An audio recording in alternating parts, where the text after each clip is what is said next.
The species account we're going to do tonight is a Sheridan's Hairstreak, Lofty Sheridan. This is a pretty amazing little butterfly. It's actually probably starting to hatch right now over in Nunnalle Coulee as an example, and probably in Joaquin Canyon as well. It's one of our very earliest spring butterflies. That's one of our few green butterflies. We only have 3 species of green butterflies, and they're all closely related. This picture was taken in Nunnalle Coulee, which is over by Vantage, and this is its favorite nectar plant, which is Gray's Lomatium, or Gray's Desert Parsley. The butterfly overwinters in the pupa. It's a fully developed pupa. Basically, it develops the adult butterfly inside the pupa before it overwinters. And so it's ready to pop out the very first thing in the spring when the weather, probably the first day you're going to have 60 degrees and a glimpse of the sun, it'll start hatching. It's a very hardy butterfly. Here's what the egg looks like in the wild. This is a leaf of the northern buckwheat area and compositum, and that's its host plant. And if you look carefully on these plants, you'll see these little leaves just coming out, and you can spot them. Occasionally you can spot a little egg. Here's a close-up of the egg, and kind of interwoven down in the hairs on the surface of the leaf. Pretty typical of Lycenids. The group of butterflies, which includes the hairstreak, coppers, and blues. It's like a slightly compressed or squished tennis ball with little surface articulations on it. What's the little red beads? Those are markings on the plant. Okay.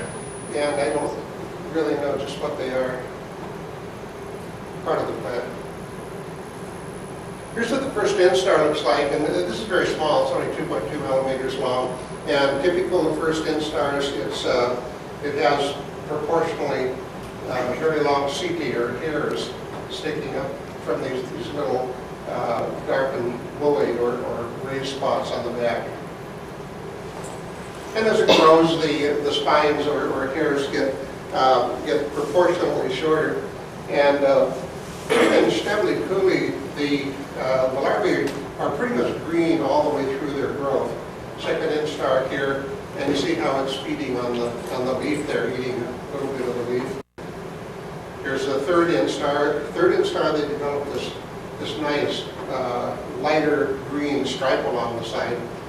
This is the head end up here, and the head actually is kind of retractable, and it'll be below the larva. It'll stick its head down and chew holes in the leaves, but you actually don't see the head itself unless you pick up the larva and turn it over.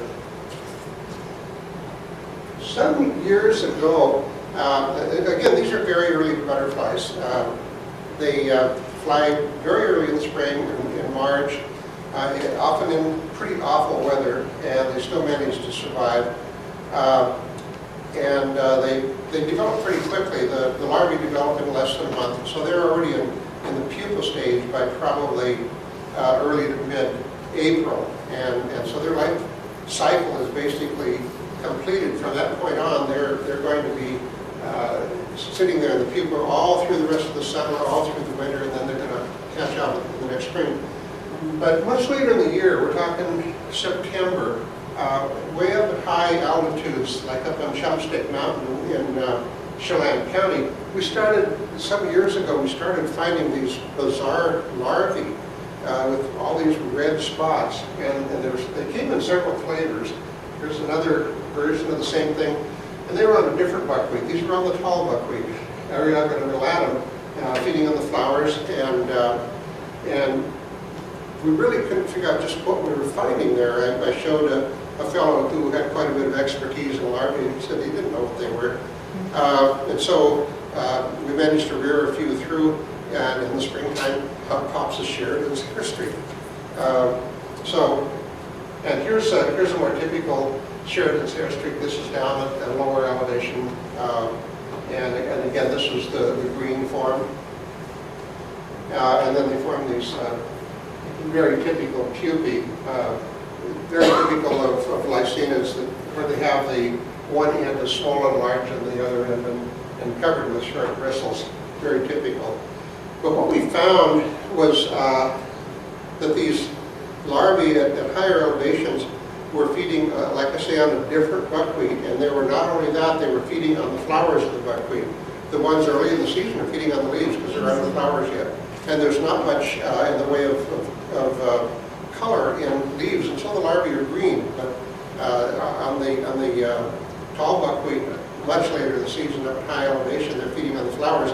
Flowers have this very pigment, little dots of pigment in the flowers, and these larvae pick up those pigments, and so we're getting these very unusual color forms, which are the same species, very same species.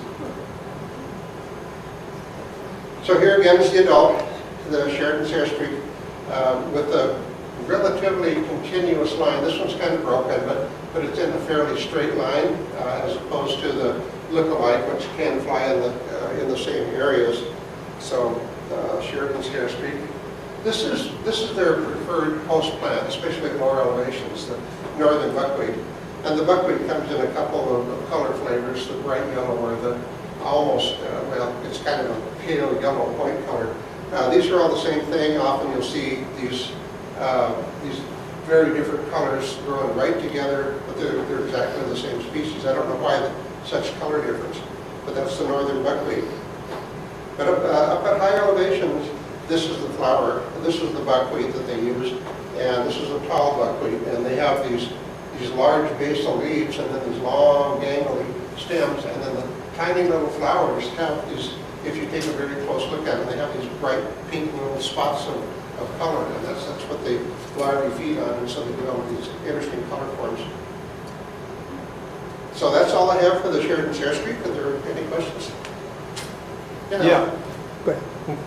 If you raised one of the ones that started out with a tall buckwheat mother and put an egg on a northern buckwheat, would it grow up looking like the lowland form that eats the northern buckwheat? That's one of several thousand questions I don't know the answer to. That'd be a very interesting project to do, to find out if they would actually adjust. See, their timing is so different. They've developed a timing so that the adults are flying much later in the year, and the larvae eggs are hatching, the larvae are developing in September. Well, down in the lowlands are developing in March. So I don't know I don't know what would happen. It would be an interesting experience. Just that at first they looked so oddly different, then they're camouflaged on their host.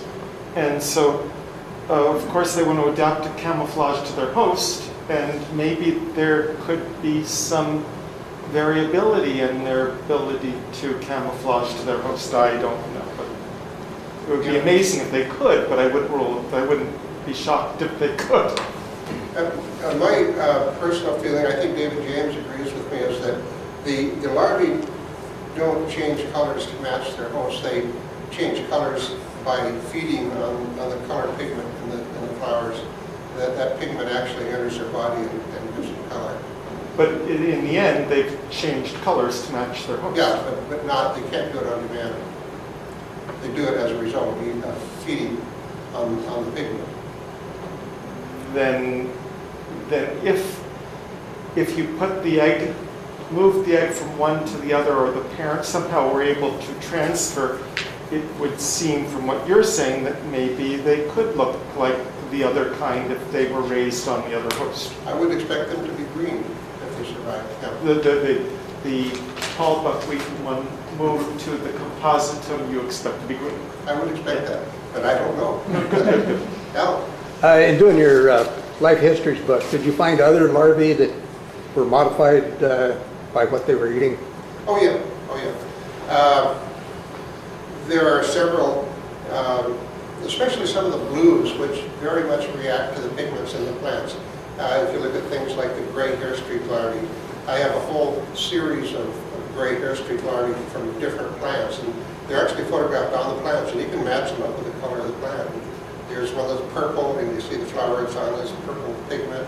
Here's one that's green because it's feeding on the leaf of that plant, and it's an extremely variable butterfly, and it just matches the plants it's on. But again, I don't think they can purposely, consciously match the colors. I think it's the result of what they feed on. What is their range? Sheridan's? Yeah. Oh, it has quite a wide range, certainly all over the western U.S. and on up into Canada. I should have looked at the range map. I'm not sure how far east it goes, certainly as far as like Colorado, but I'm not sure if it goes much further east than that. Are there any sightings in western Washington? Of Sheridan's? No, we have one of the other green hairstreaks, actually, that occurs near your cabin over there to William, but not the Sheridan's. Yes? Did you say it occurs at Schneppley Coulee? Yes. Anywhere else in Kittitas County that you know of? Yes, we've seen a few of them up Reeser Creek Canyon, but they're not common up there. We've seen a few of them down in the lower part of Canaan Canyon, where the swinging bridge is across the Yakima River. A few in there. I've seen them further up Canaan Canyon, where the dirt road crosses, like you're going up to the microwave side. I've seen them up there. So yeah, they occur here and there, but I think the best population is in Stanley. Okay, thank you. Okay. Thank you, David.